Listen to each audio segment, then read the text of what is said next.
Hello friend, तो आज हम लोग पढ़ेंगे प्रश्नावली 1.1 वर्ग दशम और विषय गणित है।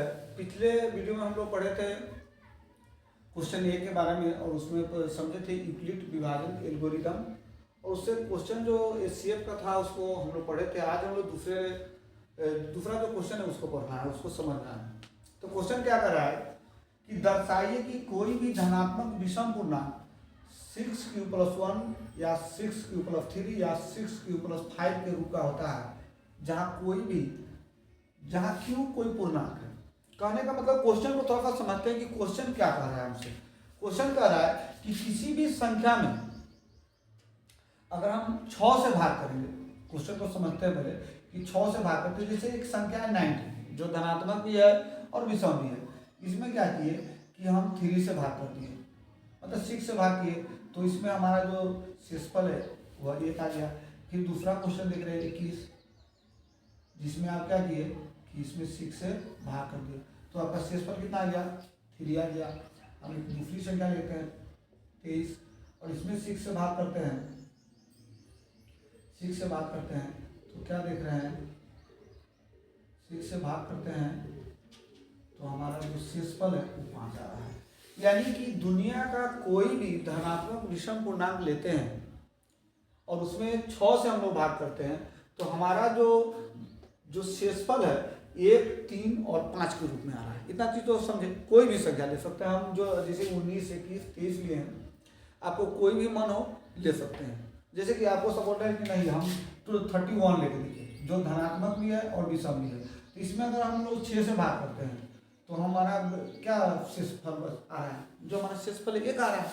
बस इसी चीज को ना आपको यूक्लिड विभाजन एल्गोरिदम से लिखने आना चाहिए। ठीक, इतना क्वेश्चन समझ में आया कि किसी भी धनात्मक विषम पूर्णांक में अगर 6 से भाग करते हैं तो हमारा इस रूप में आता है। किस रूप में आएगा, इसी चीज को हम यहाँ पर लिख के बताते हैं कि हमको आएगा इस तरह के रूप में, इस रूप में आ रहा है, या तो हमको इस रूप में आ रहा है या तो हमको इस रूप में आ रहा है। इसी चीज को हमको यूक्लिड विभाजन एल्गोरिदम से सॉल्व करके बताना है। ठीक, तो क्वेश्चन को शुरुआत करते हैं, बनाते हैं। क्वेश्चन आपको समझ में आ गया कि दुनिया का कोई भी धनात्मक विषम पूर्णांक लेंगे, मतलब दुनिया का कोई भी धनात्मक विषम पूर्णांक लेते हैं और उसमें हम लोग अगर 6 से भाग करते हैं तो उसमें हमारा जो शेषफल है ना 1, 3 और 5 के रूप में होगा। ठीक, तो इसी चीज को हम लोग यूक्लिड विभाजन एल्गोरिदम का प्रयोग करके बनाएंगे। तो सबसे पहले लिखेंगे, सबसे पहले आप लोग लिखिएगा हल और लिखिएगा माना ए कोई धनात्मक पूर्णांक है, ये कोई धनात्मक पूर्णांक है। ठीक, ये कोई धनात्मक पूर्णांक है और उसमें क्या लिख दिया कि b बराबर जो आप b है जिसे हम लोग भाग कर रहे हैं, b बराबर 6 और हमारा शेषफल क्या हो जाएगा 0, 1, 2, 3, 4 और 5। यानी कि आप क्या इतना तो समझ रहे हैं कि किसी भी संख्या में अगर हम किसी भी पूर्णांक में चाहे संख्या में भाग करते हैं तो जो हमारा शेषफल आता है ना, जिससे भाग करते हैं उससे छोटा रहता है। यानी कि आप अगर हम किसी भी संख्या में 6 से भाग कर रहे हैं तो हमारा शेषफल क्या आएगा, या तो 0, 1, 2, 3, 4, 5 आएगा, इतने की 6 आ जाएगा, 7 आ जाएगा। आप लोग पढ़ेंगे अद्वितीय रहता है। ठीक, तो अगर हम किसी भी संख्या में भाग करते हैं जो धनात्मक हो तो उसमें हम लोग क्या लिखते हैं कि शेषफल हमारा 0, 1, 2, 3, 4 और 5 आता है। अब क्या करेंगे हम इसको, अब लिखेंगे अब यूक्लिड विभाजन एल्गोरिदम से। यूक्लिड विभाजन एल्गोरिदम क्या कहता है, आप लोग पीछे वाले वीडियो में पढ़े थे, क्या पढ़े थे, कहता है कि a बराबर b³ r, जहां a बराबर b³ r, जहां क्या रहता है कि जो आपका शेषफल रहता है या तो 0 रहता है, मतलब 0 के बराबर रहता है, या 0 से बड़ा रहता है, लेकिन जिससे भाग करते हैं उससे छोटा रहता है। अब इस क्वेश्चन को हम लोग यूक्लिड विभाजन एल्गोरिथम से लिखना है। तो हम क्या लिखेंगे, जब r बराबर 0, जब आपका शेषफल 0 रहता है, इसका क्या मतलब है कि वह संख्या ना 6 से पूरा कट गया हो, वह संख्या 6 से पूरा कट गया हो। तो क्या लिखेंगे कि a बराबर 6 प्लस 0, a बराबर 6 प्लस 0, यानी कि किसी भी संख्या में अगर हम भाग करते हैं अगर शेषफल 0 है तो क्या लिखेंगे, जो 2 से विभाज्य है, जो 2 से विभाज्य, ठीक। इसका लिखेंगे जब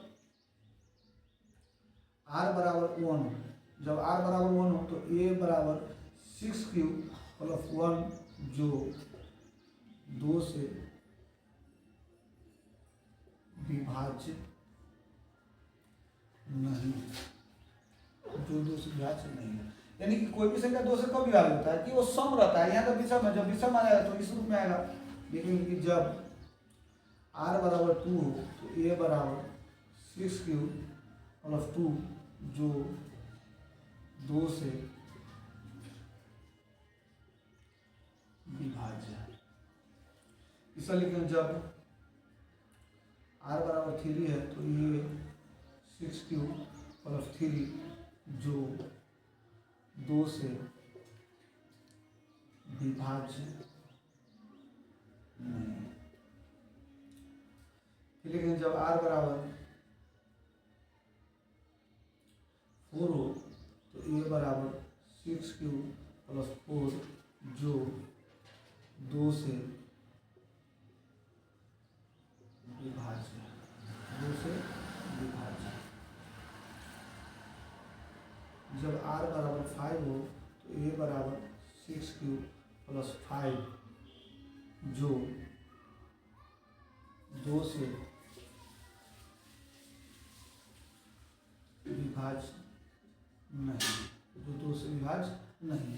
तो हम लोग क्या कह देते हैं कि अगर हम 6 से किसी भी धनात्मक विषम पूर्णांक में भाग देते हैं, धनात्मक विषम पूर्णांक को भाग करते हैं, या तो शेष 1 आ रहा है, या तो 3 आ रहा है, चाहे 5 आ रहा है, अगर वह संख्या सम संख्या है तो हमारा शेषफल क्या आ रहा है आपको, या तो 0 आ रहा है, या तो 2 आ रहा है, या तो 4 आ रहा है।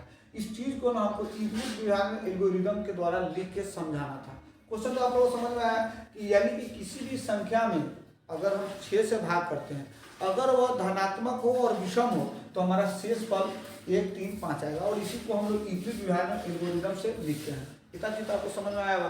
तो हम नीचे आंसर लिखेंगे, इसमें क्या लिखेंगे, अतः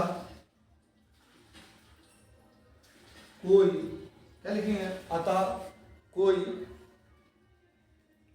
भी धनात्मक पूर्णांक, कोई भी धनात्मक पूर्णांक, धनात्मक पूर्णांक के जब हम लिखेंगे विषम, धनात्मक विषम पूर्णांक, विषम पूर्णांक, कोई भी, अतः कोई भी धनात्मक विषम पूर्णांक 6 प्लस 1, 6 प्लस 3 या 6 प्लस 5 के रूप का होता है। ठीक, क्वेश्चन आपको समझ में आया? थोड़ा सा हम रिकैप करते हैं। यानी कि किसी भी धनात्मक विषम पूर्णांक में अगर हम लोग 6 से भाग करते हैं, 6 से भाग करते हैं, तो क्या देखते हैं कि अगर वह धनात्मक हो और विषम हो तो क्या देखते हैं कि हमारा शेषफल या तो 1 के रूप में आ रहा है, या तो 3 के रूप में आ रहा है, या तो 5 के रूप में आ रहा है। तो क्वेश्चन आपको बहुत इजी कॉन्सेप्ट समझ में आया। ठीक, इसको हमको क्या किस चीज पर लेके बताना था, तो यूक्लिड विभाजन एल्गोरिथम से बताना था। यूक्लिड विभाजन एल्गोरिथम क्या कहता है कि a बराबर bq प्लस r, और जहाँ 0 r जो हमारा 0 हो, चाहे उससे बड़ा हो सकता है लेकिन b से हमेशा छोटा होगा। ठीक, हम लोग नेक्स्ट क्वेश्चन करते हैं।